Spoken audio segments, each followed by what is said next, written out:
un vénérable. Certes, ce n'était pas un banquier, un notaire, un avocat.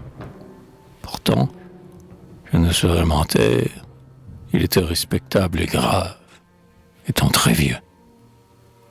Malgré ce que pouvaient dire les envieux, quoiqu'il fût de ces gens sans habit de dimanche, qui, se peignant des doigts, se mouchent de la manche, quoiqu'il portât parmi sa barbe et ses haillons une odeur de sueur ancienne et de grillon, quoiqu'il eût pour garni l'autel de la grande ours, cet égorgeur de poche et dégraisseur de bourse, quoiqu'il fût d'un aspect sinistre et scandaleux, marmiteux, vermineux, teigneux, ragneux, galeux, rouge comme un abcès, rongé comme une dartre, il récoltait des coups de chapeau dans Montmartre. C'était un vieux roublard, une antique marlot. Jadis on l'avait vu, denté blanc comme un loup, ivre pendant 30 ans de marmite en marmite. Plus d'un des jeunes d'eau, et des plus verts, limite.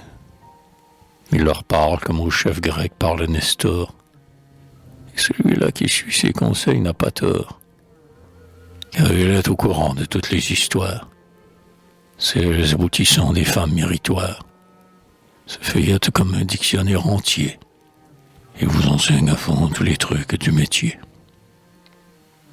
Aussi, quand il mourra, car il faut que tout tombe, on souscrira pour lui décerner une tombe.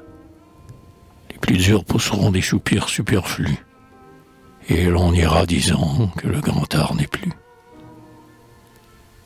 En attendant, s'il vit sous ces salles défroques, c'est qu'il le veut ainsi, c'est qu'il chérit ses loques, c'est qu'il tient à porter son uniforme ancien, comme un vieux général aime à montrer le sien.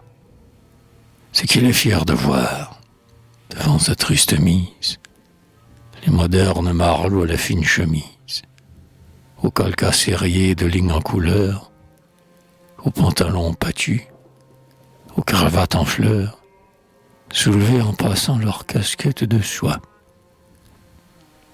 Être ainsi salué, c'est sa gloire et sa joie. Se sentir un aïeul adoré, quel bonheur. N'est-ce pas comme qui dirait sa croix d'honneur?